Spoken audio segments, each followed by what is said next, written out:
दूरदर्शन का एक खास बुलेटिन देख रहे हैं आप और मैं हूं आपके साथ सुप्रीम शर्मा। तो चलिए शुरुआत करेंगे बुलेटिन की। मुख्यमंत्री पुष्कर सिंह धामी ने बुधवार को विधानसभा भवन भराड़ीसेन में उत्तराखंड के सख्त भू कानून के संबंध में भू कानून के लिए बनाई गई समिति और साथ ही साथ अन्य पूर्व उच्च अधिकारियों और बुद्धिजीवों के साथ भू कानून के ड्राफ्ट पर चर्चा की। इस अवसर पर मुख्यमंत्री ने कहा कि राज्य सरकार भू कानून को लेकर अत्यंत गंभीर है। उन्होंने कहा कि प्रदेश में लागू होने वाले भू कानून को जन भावनाओं के अनुरूप बनाए जाने की दिशा में काम किया जा रहा है।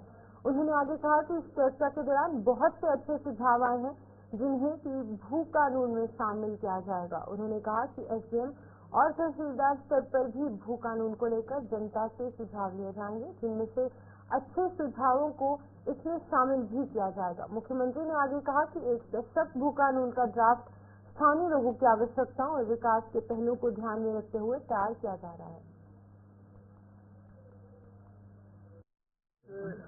भू कानून पर काफी सारा काम पहले ही जो है श्री सुभाष कुमार जी की अध्यक्षता में जो कमेटी बनी थी उसने काम किया है और उसका हम लोगों ने क्रमवार रूप से आज इस पर चर्चा हुई है और प्रारूप बनाने वाली समिति ने बहुत सारा काम किया है। पहले भी काफी सारे सुझाव लिए हैं और किस प्रकार से हम उसको सही दिशा में लागू करें जिससे कि राज्य के अंदर जो जमीनों का दुरुपयोग हुआ है, जमीनें खरीदकर लोगों ने उसके प्रयोजन का किस प्रकार से उपयोग नहीं किया है और अनेक जगह पर जो शिकायतें आई हैं उस पर अभी कार्रवाई भी हो रही है पूरे राज्य के अंदर। हर जिले से उसकी पूरे प्रारूप मंगा लिए गए हैं, पूरे दस्तावेज आ रहे हैं और उन पर कार्रवाई स्वतः ही हो रही है। अब जल्दी ही क्योंकि हमको भू कानून लाना है, लागू करना है, तो उसमें सभी के सुझाव बहुत महत्वपूर्ण हैं। आज हमने जो हमारे राज्य के बहुत अनुभवी और जिनका लंबा दीर्घ अनुभव रहा है और इस क्षेत्र में काम किया है, उन सभी वरिष्ठ हमारे जो सेवानिवृत्त हो चुके अधिकारी सबको भी यहाँ पर बुलाया। सभी ने अपने अपने सुझाव दिए हैं, अच्छे सुझाव आए हैं और हम उसके बाद स्टेक होल्डर्स के साथ भी ये बातचीत करेंगे, उनके भी सुझाव लेंगे जो भी हितधारक हैं और साथ में राज्य के प्रत्येक जो हमारे परगना है उन परगनाओं पर भी हमारे सभी लोग जो है उस पर चर्चा करेंगे। हमारे एसडीएम वगैरह तहसीलदार और सबसे सुझाव लेकर जो चीजें आई उसके अनुरूप हम एक। मुख्यमंत्री पुष्कर सिंह धामी ने विधानसभा परिसर भराड़ीसेन में समस्त जिला स्तरीय अधिकारियों की बैठक की। इस दौरान मुख्यमंत्री ने चमोली को स्वच्छ और आदर्श जनपद बनाने की दिशा में सभी विभागों को मिलकर काम करने की बात कही। मुख्यमंत्री ने कहा कि जनपद चमोली में बद्रीनाथ, हेमकुंड, गोपनाथ समेत अन्य जो देवस्थल हैं वो मौजूद हैं और देश का प्रथम गांव माना भी चमोली में ही है। इस समान जनपद को स्वच्छ बनाना हम सबका नैतिक दायित्व है। उन्होंने अधिकारियों को यहाँ पर निर्देश दिए कि जनपद चमोली से बहने वाली सभी नदियों को स्वच्छ रखा जाए। नदियों में जाने वाले कूड़े और करकट और गंदे नालों का जो ट्रीटमेंट है वो किया जाए। नदी किनारे जो लोग हैं उनको भी जागरूक करने का काम किया जाए। उद्गम स्थल से लेकर संपूर्ण उत्तराखंड राज्य में हमारी नदियां स्वच्छ और निर्मल होकर बहे। इसके साथ और इसके लिए सभी लोगों को अपना कार्य जो है वो करना चाहिए और एक साथ मिलकर काम करने की आवश्यकता है।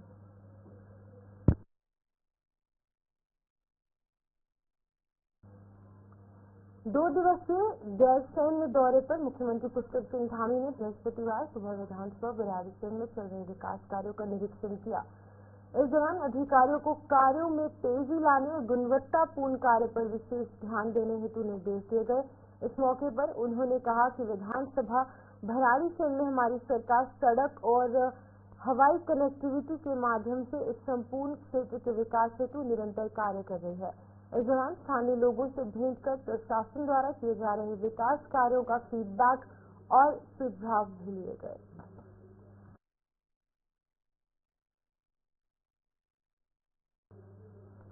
केदारनाथ में चुनाव प्रचार के दौरान यहां पर सियासी दलों ने आरोप प्रत्यारोप की राजनीति करते सियासी पारा बढ़ा दिया है। कांग्रेस के आरोपों पर पलटवार करते हुए सीएम धामी ने कहा कि आज कांग्रेस के पास कोई मुद्दा नहीं है, इसलिए उनके द्वारा सिर्फ झूठ परोसने का काम किया जा रहा है। चाहे वो मंदिर को लेकर फैलाए जा रहे झूठ का विषय हो, या फिर वो विकास को लेकर की जा रही बातें हो। कांग्रेस सिर्फ झूठ पर उठने का काम कर रही है। आज ये जो कांग्रेस के लोग हैं, ये जो झूठी अफवाह फैला रहे हैं, उनसे मैं पूछना चाहता हूँ, आज इस मंच से मैं पूछना चाहता हूँ कि फरवरी 2015 में जब हरीश रावत जी ने मुख्यमंत्री रहते हुए और गणेश गोटियाल जी ने डीकेटीसी के चेयरमैन रहते हुए मुंबई के बसई में बद्रीनाथ मंदिर का निर्माण हुआ था कि नहीं हुआ था, वो बताएं लोगों को। उनको बताना चाहिए कि इसमें सच्चाई क्या है, उस समय क्या मंदिर बना था कि नहीं बना था। मैं बाबा केदार के इस मंच से कोई झूठी बात नहीं बोलना चाहता हूं। उनसे पूछना चाहिए उस मंदिर के शिलान्यास में क्या हरीश रावत जी मौजूद थे कि नहीं थे। आप सभी को पता है ऐसा हुआ था, लेकिन तब ये कांग्रेस के नेता, ये कांग्रेस के पदाधिकारी, उनके कार्यकर्ता कहाँ गए थे भैया, कहाँ सो गए थे उस समय। हमने तो बड़ा कानून बना दिया, ऐसे लोगों के लिए उन्होंने उस समय कोई कानून क्यों नहीं बनाया। किसी मंच पर आकर बोले कि हम उस मंदिर से चलाने। यहाँ वक्त एक छोटे से ब्रेक का है, जल्द वापस लौटेंगे, आप बने रहें हमारे साथ।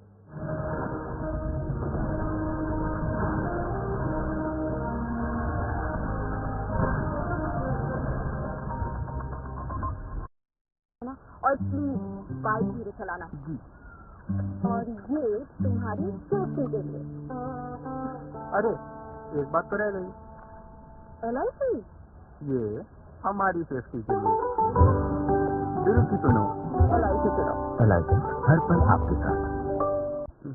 मैं सोच रहा हूँ यहाँ घुसे तो फंसते हुए ही निकलेंगे। इसने सोचा यहाँ से हंसते हुए निकलेंगे। नई महिंद्रा वीडो इसमें है सबसे छोटा 5.1 लीटर का टर्निंग रेडियस, जिससे ये आसानी से निकल जाए कहीं से भी, जो है सबकी सोच से आगे। महिंद्रा वीडो, सोच से आगे। और प्लीज बाइक धीरे चलाना जी। और ये तुम्हारी सेफ्टी के लिए। अरे एक बात तो रह गई, LIC ये हमारी सेफ्टी के लिए।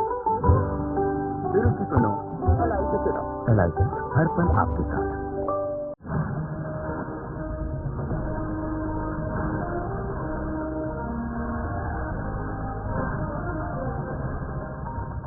ब्रेक के बाद आगे बढ़ेंगे। केदारनाथ विधानसभा उपचुनाव को लेकर कांग्रेस और भारतीय जनता पार्टी के बीच में जुबानी जंग तेज हो चुकी है।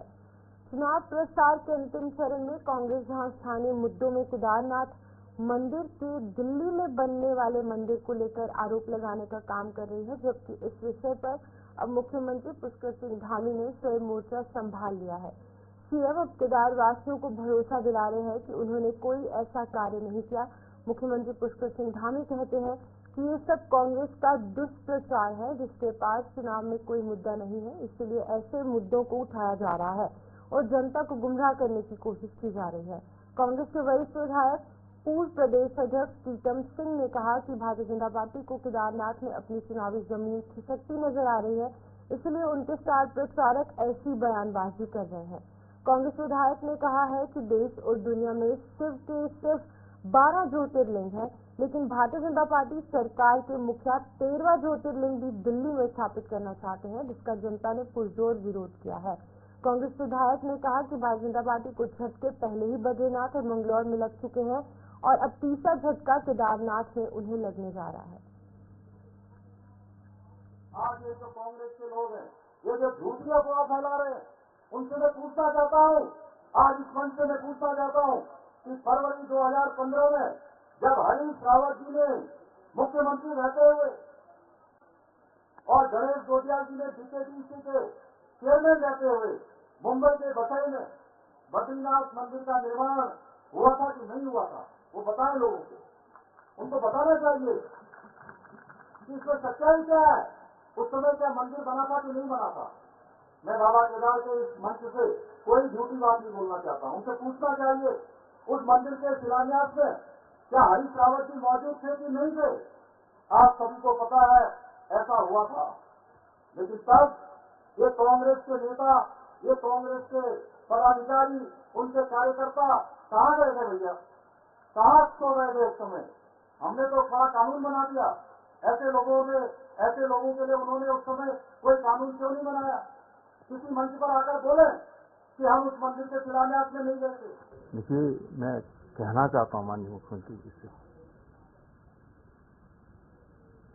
केदारनाथ ज्योतिर्लिंग है, ज्योतिर्लिंग को अन्यत्र जो है स्थापित नहीं किया जा सकता है। बद्रीनाथ मंदिर है, मंदिर तो आप बना सकते हैं, तो देश के अंदर 12 ज्योतिर्लिंग है, ये सरकार 13वां ज्योतिर्लिंग बनाने की कोशिश कर रही थी, तो भाई लोगों में विरोध तो होगा ही। हम अपने गरेबान में क्या झांके? अपने गरेबान में तो सरकार को झांकना चाहिए। अगर हमने बद्रीनाथ के परिप्रेक्ष्य में कुछ किया था तो बद्रीनाथ क्यों हार गए? है जवाब मुख्यमंत्री के पास? कोई जवाब नहीं है। अब जो है खिसियानी बिल्ली खंबानो। कांग्रेस की बौखलाहट सामने आ रही है, चीज कांग्रेस की सामने आ रही है। उसी का नतीजा है कि सख्त भू कानून को प्रभावी तरीके से लागू करने के लिए सुभाष कुमार समिति, फिर कैबिनेट का डिसीजन, फिर उसके क्रियान्वयन के लिए शासन स्तर पे उच्च स्तरीय समिति का गठन, और अब अंतिम रूप देने के लिए उसको कोई लूपहोल ना रह जाए। चीफ सेक्रेटरी की अध्यक्षता में एसीएस मेंबर, पूर्व मुख्य सचिव इंदु कुमार जी उसके मेंबर, पूर्व मुख्य सचिव सुभाष कुमार जी उसके मेंबर, पूर्व डीजीपी अनिल रतूड़ी जी उसके मेंबर, पूर्व सचिव सुरेंद्र सिंह रावत जी उसके मेंबर, तो इतने अनुभवी अधिकारियों की एक टीम बना करके कहा कि भाई इसको फाइनली ये देख लें कि कोई छोटी किसी तरह का कोई लूपहोल तो नहीं रह जाए। उसके लिए आज बाकायदा गैरसैंण में, भराड़ीसैंण में ये लोग बैठने जा रहे हैं। तो इसकी बजाय सराहना करने के कि इतना शानदार काम हो रहा है, उत्तराखंड के जनता की आकांक्षाओं के अनुरूप। श्रीनगर में मुख्यमंत्री पुष्कर सिंह धामी बैकुंठ चतुर्दशी मेले का उद्घाटन करेंगे। बता दें कि सीएम दौरे से पहले कैबिनेट मंत्री और श्रीनगर विधायक धन सिंह रावत ने कार्यक्रम स्थल का निरीक्षण किया और साथ ही कार्यक्रम से पहले कार्यक्रम स्थल का भूमि पूजन भी किया गया। धन सिंह रावत ने कहा कि इस साल भी भव्य तरीके से मेला आयोजित किया जाएगा, जिसका उद्घाटन सीएम धामी खुद करेंगे। सीएम दौरे से पहले सभी तैयारियां पूरी कर ली गई हैं और धन सिंह रावत ने आगे कहा है कि 7 दिन तक मेले की चकाचौंध रहेगी। निस्तान दंपति पूरी रात हाथों में दिया लेकर कमलेश्वर महादेव मंदिर में संतान सुख की प्राप्ति के लिए पूजा अर्चना करेंगी, जिनके लिए अगली सुबह भोजन व्यवस्था भी की गई है। इसके साथ ही सांस्कृतिक कार्यक्रमों के साथ साथ पहली बार मेले में साहसिक खेल गतिविधियों को भी शामिल यहाँ पर किया गया, जो कि पर्यटन को बढ़ावा देंगी। और हर सालों की भांति इस बार भी बैकुंठ चतुर्दशी का मेला जो है एक बहुत अच्छे स्वरूप में हम मनाने जा रहे हैं। कल इसका विधिवत उद्घाटन होगा। कल हमारे मुख्यमंत्री जी जा रहे हैं। आज हम लोगों ने सबने भूमि पूजन यहाँ पे किया है। इस बार 2-3 नई चीजें हमने इसमें जोड़ी हैं। एक तो धारी देवी से एक यात्रा निकलेगी और कमलेश्वर मंदिर में जो है वहाँ का जल चढ़ाया जाएगा। दूसरा, इस बार एयर बैलून को भी हम यहाँ लॉन्च कर रहे हैं। जैसे पिछली बार मैंने देखा होगा आपने कि यहाँ पे धारी देवी से यहाँ तक नाव चलाई थी, उसमें काफी बच्चों ने भाग लिया था। फिर जो हमारे हर साल के भांति बच्चे भाग लेते हैं, कल्चरल प्रोग्राम होते हैं, हमारे हर प्रकार के यहाँ पे गतिविधियाँ होती हैं, तो मुझे लगता है कि ये बहुत पौराणिक मेला है। दूसरा, इस बार ये भी कि हम लोगों ने कि जितने लोग खड़े दिए में आ रहे हैं, जो कि यहाँ पे निसंतान दंपति आते हैं, उनके लिए भोजन की व्यवस्था दे रखी है कि जब वो व्रत से जो है फारिग होंगे तो यहाँ पे एक भंडारा का आयोजन किया जाएगा। और कमलेश्वर मंदिर को आपने देखा होगा कि उसके सौंदर्यीकरण के लिए भी काफी हम लोग काम कर रहे हैं और हर सालों की भांति बैकुंठ चतुर्दशी का मेला एक बहुत अच्छा, यहाँ पर वक्त एक छोटे से ब्रेक का है, जल्द वापस लौटेंगे, आप बने रहिए हमारे साथ।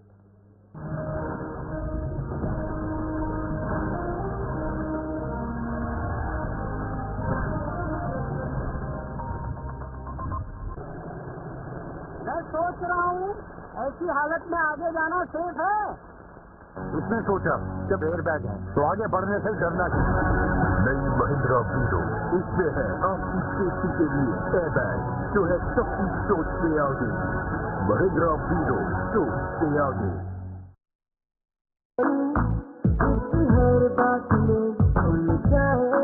ठंडी कैसी लगी?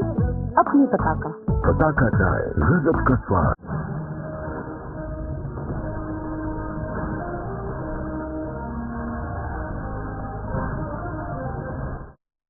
इसके बाद आगे बढ़ेंगे। उत्तराखंड में यूसीसी यानी कि यूनिफॉर्म सिविल कोड लागू होने में हो रही देरी पर कैबिनेट मंत्री प्रेमचंद अग्रवाल ने सफाई दी है। उन्होंने कहा है कि उत्तराखंड यूसीसी लागू करने वाला देश का पहला राज्य होगा, इसलिए सभी तकनीकी पहलुओं पर विस्तार से जांच पड़ताल की जा रही है। प्रेमचंद अग्रवाल ने कहा कि हमने 9 नवंबर राज्य स्थापना दिवस पर प्रदेश में यूसीसी लागू करने के लिए कोई डेडलाइन नहीं दी थी।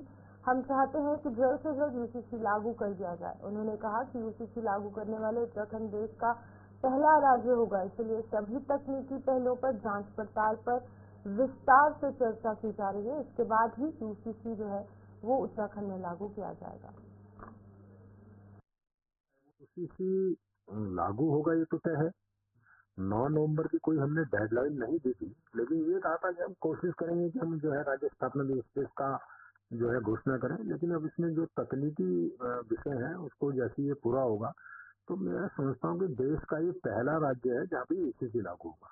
तो मैं ये की बात कह सकता हूँ कि इसमें किसी को भी थोड़ा सा विलम्ब हो रहा है, ये बात सच है, लेकिन हमें जब ये लागू होगा उसमें परेशानियां ना हो उससे पहले हम सारी जो हमारी समस्याएं हैं या उसमें पेचीदगियां हैं या उसमें जो तकनीकी बातचीत है उसको हम ठीक ठाक कर लें, क्योंकि हमारा राज्य पहला राज्य होगा देश का जहाँ पे यूसीसी। सिखों के प्रथम गुरु गुरु नानक देव जी के प्रकाश पर्व के अवसर पर डोईवाला में भव्य नगर कीर्तन का आयोजन किया गया, जिसमें कि हजारों की संख्या में श्रद्धालुओं ने हिस्सा लिया।